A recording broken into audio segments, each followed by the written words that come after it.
Welcome to Non-Beta Alpha. I'm Ryan Morfin. On today's episode, we have Corey Maple from Legendary Capital, owner-operator of 38 hotel properties, coming on the show to tell us a little bit about the crisis that was driven from COVID and how he as an operator is handling this to protect investors' capital and the assets that he manages. This is Non-Beta Alpha. I guess I didn't know.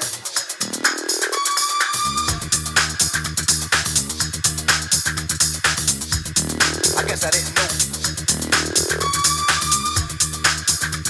Corey, welcome to the show. Thanks for joining us. Ryan, thanks for having me on. Really appreciate your time. I know it's a very dynamic time in the hotel industry. The RevPAR is about nationally this week about $15.61. ADR is about $74, and national occupancy is about 21%. These are unheard of times in the hotel industry. I was hoping you could come on today to tell us a little bit about what the hotel industry was doing and trending prior to this exogenous shock, what's been happening over the last 6 to 8 weeks in your industry, and what you've been doing as an operator to combat this unprecedented revenue and demand issue. And then what's your view of the hotel industry and the outlook going forward? So thanks for coming on. Well, like I said, I'm happy to be here. So things were just moving along pretty steady state. The RevPAR growth was matching the growth of the economy. Everything had pretty much stabilized, obviously, since our last big disruption. And I got into this business in 2009 because there was a great opportunity to start acquiring assets. If you want a positive outlook, we're in that exact same situation today. I know that when we were monitoring this, as was everybody else, all through the winter, because you saw all this activity in China. And I don't know that we all turned a blind eye to this because of MERS and SARS and how those deals really did not pan out as far as becoming a pandemic. And then all of a sudden in the early part of March, the world changed, as we all know. And that first week and a half was pretty trying because we saw occupancy plummeting, RevPAR plummeting. Fortunately, across the board, we were able to fairly maintain our ADR, our average daily rate, but we could see where it was going, and it looked like it was going to zero. And that's stressful. Let me tell you, I've never had a lot of stress in my life, but that certainly was a different situation. Especially because this was nothing to do you had no control over it, and it wasn't any decisions you guys have made that impacted the operations. I saw, was it about a week ago in the Wall Street Journal that 33% of renters did not make their rent payments. So it's not, this is cascading throughout our entire economy. Well, and just to make you feel better, I think a lot of national retail chains have halted all rental payments. And WeWork and a few of their portfolios, New York City, for instance, made zero payments to their landlords in March and April. And so, it's an unprecedented time for sure. There's not a safe real estate class out there, I don't think. I mean, it's just across the board. So I guess after we went through that first week and a half, we did a lot of work just assembling data. So we could start projecting. We ran break-even analysis on every single one of our hotels. We started negotiating with the banks as far as payment holidays. So we just didn't stop making payments. Fortunately, we have strong balance sheets in all of our portfolio funds. And so we were able to depend on the cash that we had on hand that had built up. But at the same time, cash only runs so far unless you take decisive action. At each of the hotels, we have contingency plans in place for every hotel that we own. And those were 2-phase plans. Well, we quickly discovered that there's a third phase in this. We were prepared for a 25% drop in RevPAR like we saw in 2008 and 2009.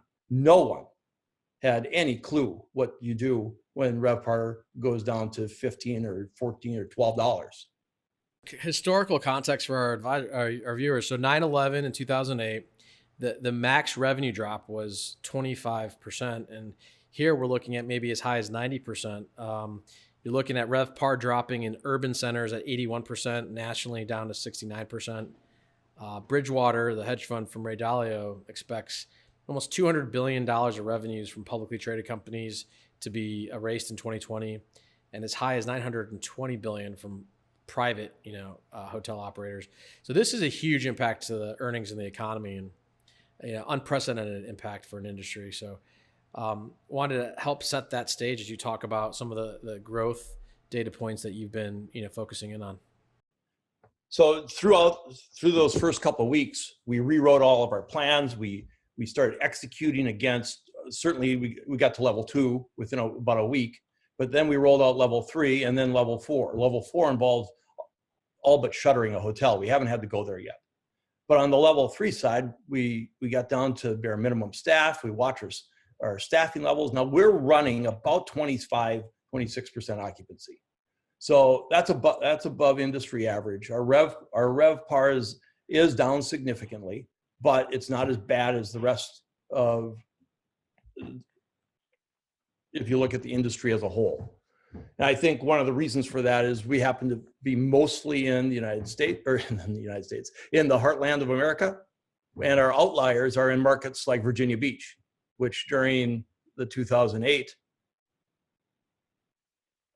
recession did not have, it was the best performing. While the rest of the world was down 25%, it was down 3.8%.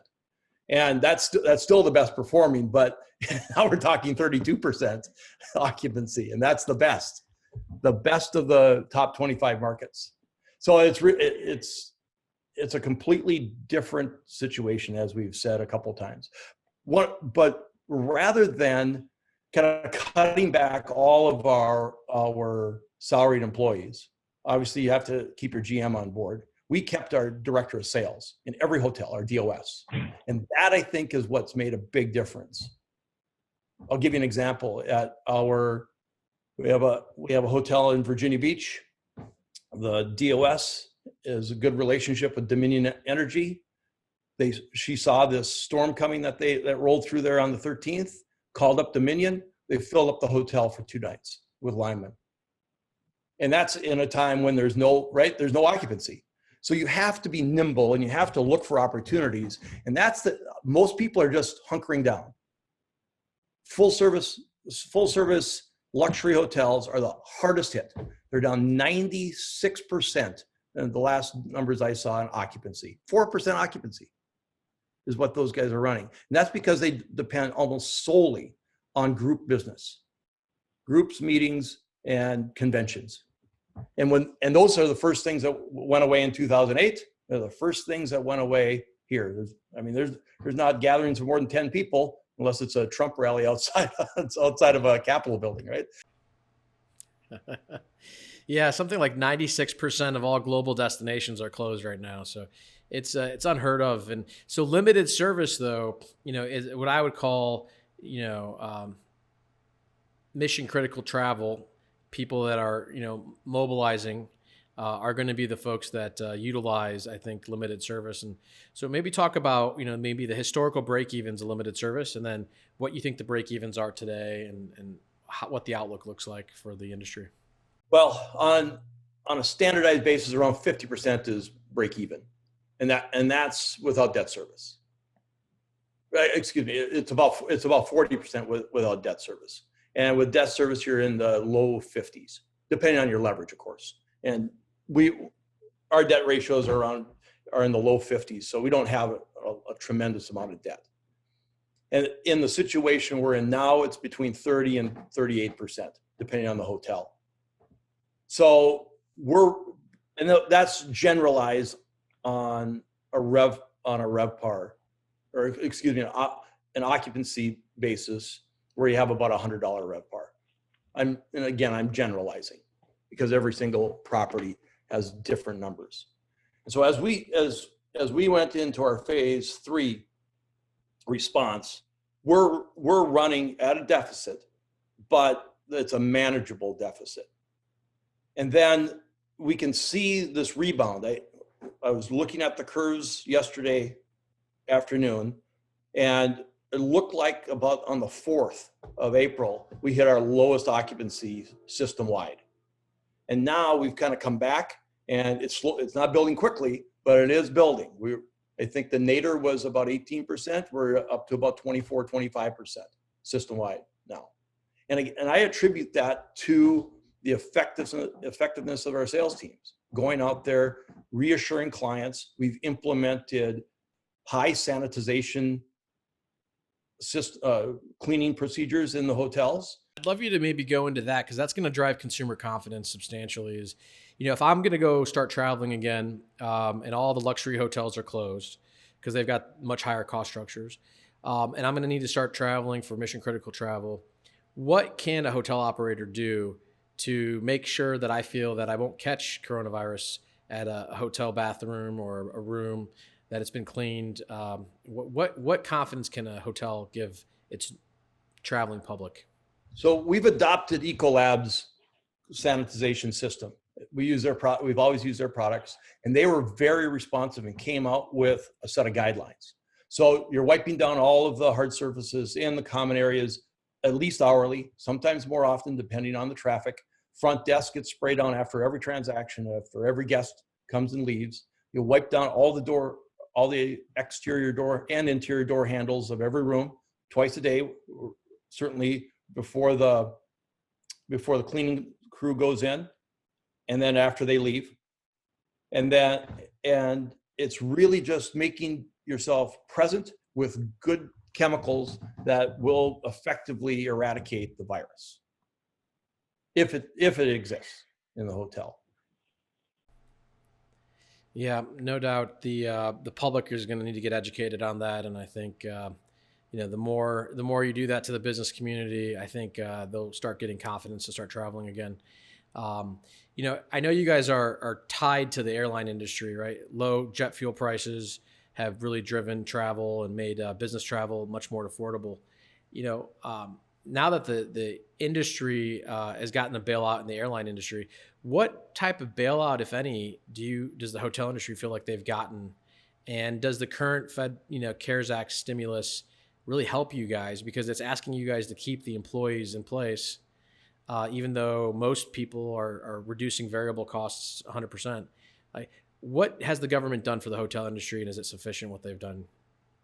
Well, mostly it's under the PPP, the Payroll Protection Plan, that portion of the CARES Act. So we were one of the first applicants in. The day it opened up, we had all of our applications in. We've received funds for every single one of our hotels. Now that's based on your 12-month historical payroll, and we'll get essentially two months worth forgiven. So as things open back up, we'll bring more and more employees back on, probably quicker than we would otherwise, and get all the maintenance, all of the deferred maintenance done in the hotel. We'll deep clean the entire hotel. So when things do move back to normal, we'll be far ahead of the curve, and using that to our advantage. So that's going to be beneficial. The remainder of those loans, you get 2.5 times payroll, is at a 1% interest rate. So that's going to be helpful too, just from stockpiling operational cash. And that's been our position, is we minimize cash expenditures, maximize the amount of cash on our balance sheet. And that's what's going to get us through this. And that's what's going to enable us to recover more quickly. That's the other benefit of having your DOSs work all of their relationships and build new ones, is because when it does come back, who are the businesses, who are the groups going to use when travel resumes? It's going to go to the people who've been in contact with them. We did the exact same thing in 2008, and all of our properties recovered very quickly afterwards, in proportion to our comp set. So we got a disproportionate share of business because of it. And I'm confident we'll see the same result this time. So, what percentage of you would say labor force of hotels have been furloughed or laid off at this point? Would you say majority? 80%. Majority, I would say, let me think. I don't have our numbers, but I know our payroll is down at least 60%. And it might be more. We run our payroll in staggered weeks. So I don't have that report in front of me, but it's at least 60, probably 70. And so it's interesting. So the CARES Act, because it's written off of payroll, right?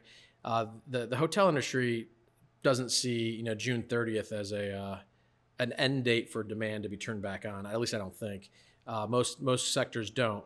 So it's basically a 1% loan to the hotel industry, and it's a forgivable loan for everybody else who's kept their employees in. Is that the right way to look at how the hotel industry is taking the capital down? Yes. And we still have employees. We'll get relief for that. And like I said, when we get into June, we're going to bring a lot of people back on just to make sure that we get ahead of everything while we have the opportunity to. That means we'll put people back to work.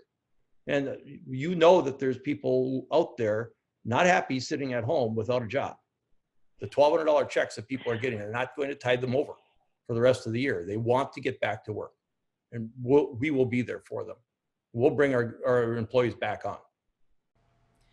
And do you think the hotel industry? I know Arnie Sorensen went in with a bunch of the execs in the industry to go, pound the table for $150 billion bailout. Has anything come of that conversation, or do you guys expect anything to come of that conversation for a bailout for the industry? We haven't seen anything yet. I think that there's a lot of industries that have troubles.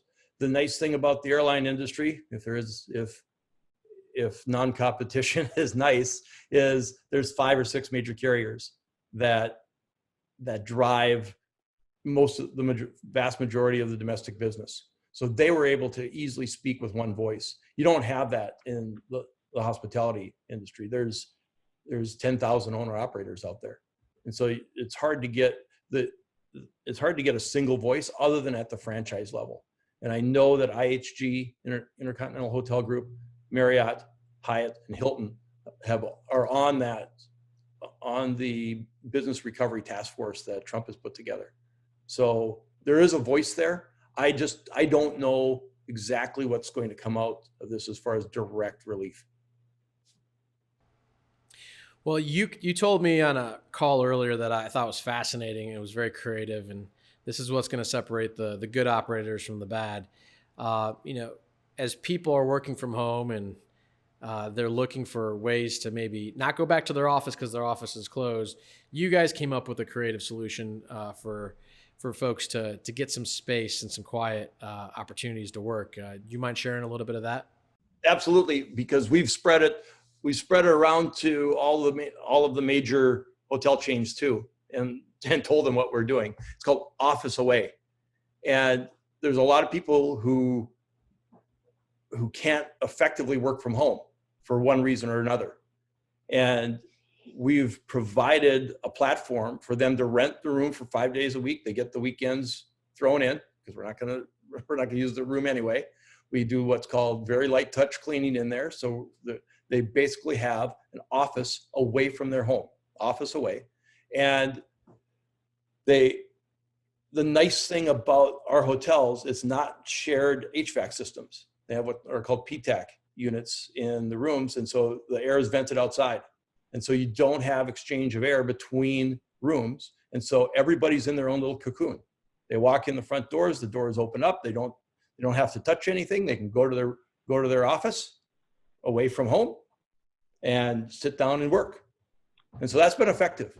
And it's certainly given people options. And that's a lot of what we're doing. It's trying to provide, like you said, creative solutions that will help people make their way through this and be as productive as they can be.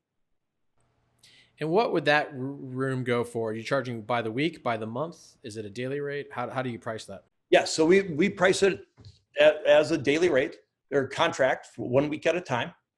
And so we're running system-wide about 85% of our normal average daily rate. So we haven't seen a lot of compression in our rate, which is great. because that can hurt you as much as occupancy. If your occupancy is down to 25% and your rate was 120 and now it's 60, that's a double whammy. So we've only seen about, like I said, again, about 18% system-wide erosion in our ADR. So we're pricing it not competitively. I mean, we're pricing it to fit what the market will bear. And that's typically, our average daily rate is usually runs around $120 system-wide. And so now they're running about $100.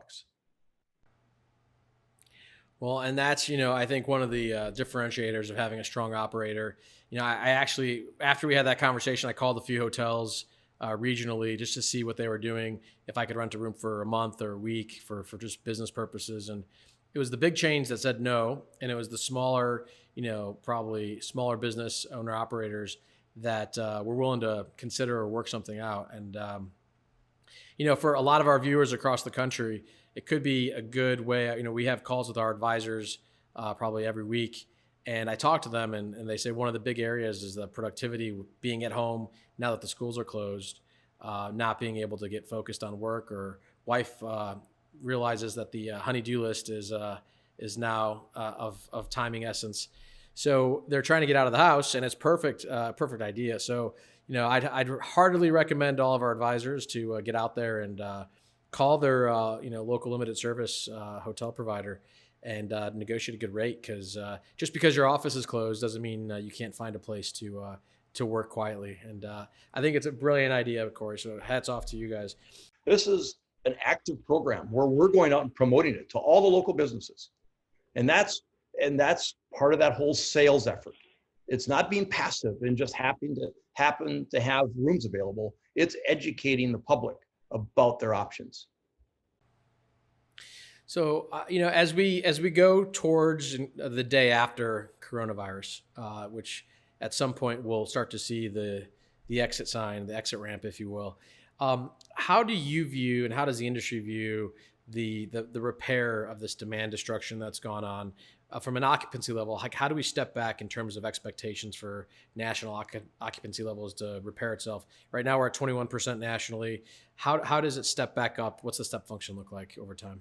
So CBRE and Smith Travel Research have put together some recovery curves, and we're using that to model out the rest of the year and into next year.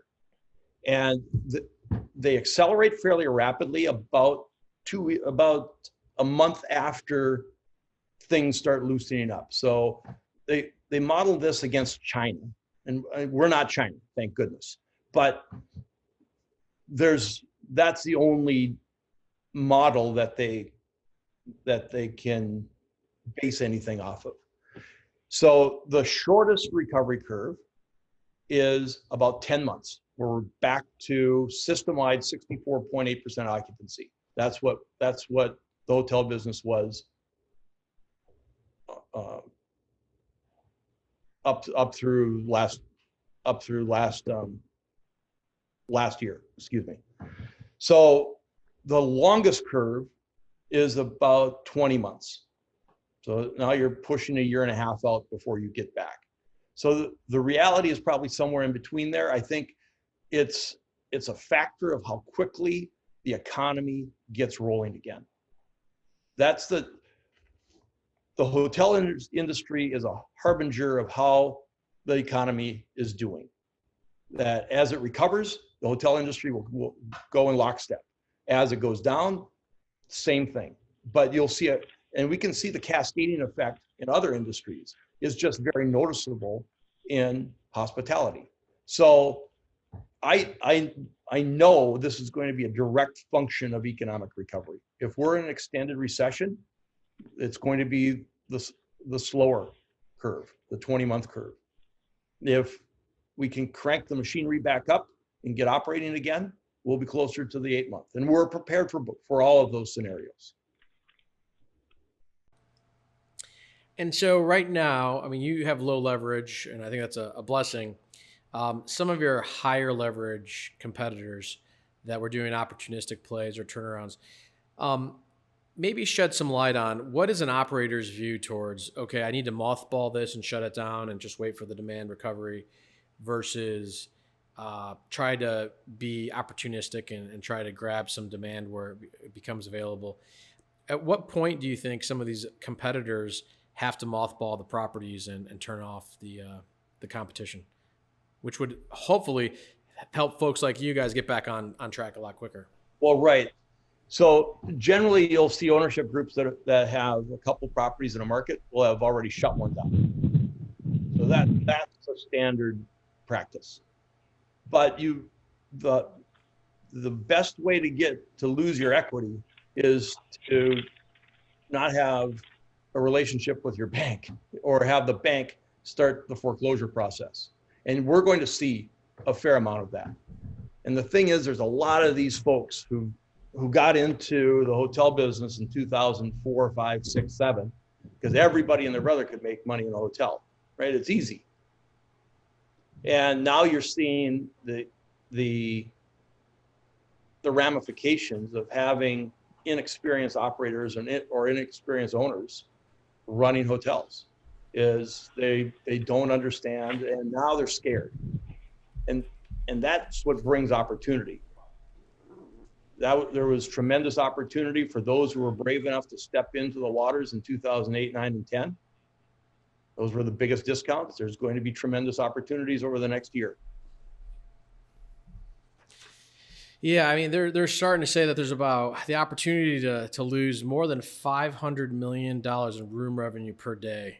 I mean, that's a huge impact to the economy. And I mean, that's, I think, where we're at right now. So this is about, if you can think about it, you're burning about $3.5 billion every week in this industry. So this is a huge impact to the country's GDP.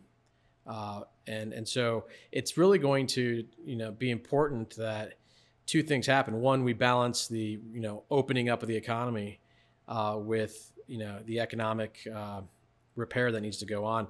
What's your view on when's the right time to open up the economy? Well, I think they should do it right now. But I'm also cold and heartless, because you think, does the cure kill the patient? And if that happens, what's the true impact? If we would go into a depression, think about the trials and tribulations that our grandparents went through in the 30s. And how long that lasted in the American psyche, and how it had profound impacts even today on how we operate. We have the socialism got its foothold in the United States under FDR in the 30s, and we're seeing a resurgence of that even before this happened. So I think that when you look at all of the people who were harmed during the Great Depression, there's a balance there, and you never want to see a human life taken. That we as a species, we as humanity, want to protect not only our families, but our grandparents, our children, and people that we don't even know. It's critical that we do that. That's the foundation of our society. But at the same time, you have to make a decision. And I don't know if there'll be enough courage at either the national level or even at the state level to try to get things rolling again, because of the political repercussions if quite a few people die. Yeah, no doubt. I think we're all going to get this virus. I don't think that's, debatable. It's just at what point do you get it? And, how do we manage the overflow of cases into the health systems? New York City seems to have, achieved a measurable amount of cases, and the health system has been able to retain the flow of patients, thank God. And that's really a tribute to the people in New York staying home, the doctors and the nurses being brave enough to do that. I'm afraid that some of the other parts of the country don't have the same health system that New York City does. It's one of the best in the country. And it's going to be interesting to see how, other states that haven't really had the caseload, when they finally do get it, how they interact. But I want to throw some statistics at you and for our viewers, and we'll put a slide up here on the presentation. It's from the American Hotel Lodging Association. It talks about the job impact, loss of job impact from the last two crises. And so 2001 and 9/11, we had about 400,000 jobs lost, and the occupancy bottomed out at about 59% nationally. In the recession of 07 and 09, we had 470,000 jobs lost, and occupancy only went down to 54%. Right now, we're at about 21%, as we mentioned, and we've had about 3.4 million people furloughed or laid off. That's a lot of families, and they're losing about $2.4 billion a week in earnings.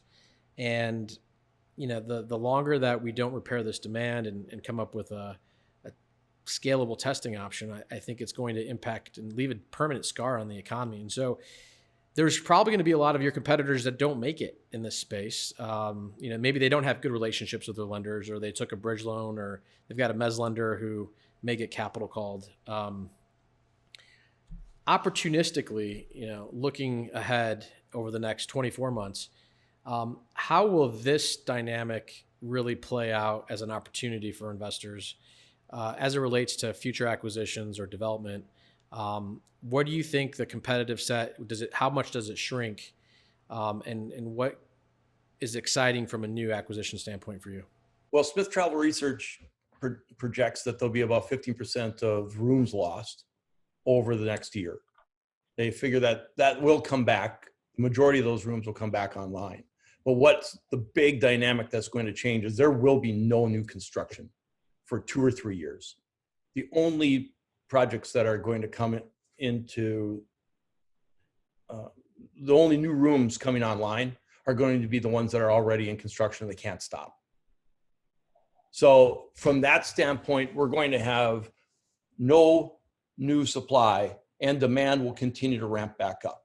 If the economy gets back to growing at 2, 3, 4% a year at some point after this, it's going to take, there will be a lag of a couple of years before that new supply comes back. So I think we'll be in a really good position for, as this recovers, to have a number of years of good, solid growth. The other thing is, I know we didn't have inflation after the last recession, but with $2 trillion of new currency being printed, that has to have, at some point, an effect on the money supply. And if the money supply is diluted, we have to, you would think, see inflation. And that's one of the nice things about renting your rooms every night, is you change your rate every day. So you can respond real quickly to any change in inflation and make your adjustments accordingly. So I think the combination of those things, this is a great industry to be in, if you're willing to stomach the risk side, right? The variability in income, especially in times like this. But again, this industry is not alone. It's every industry, other than maybe the grocery store industry is doing all right, and Zoom.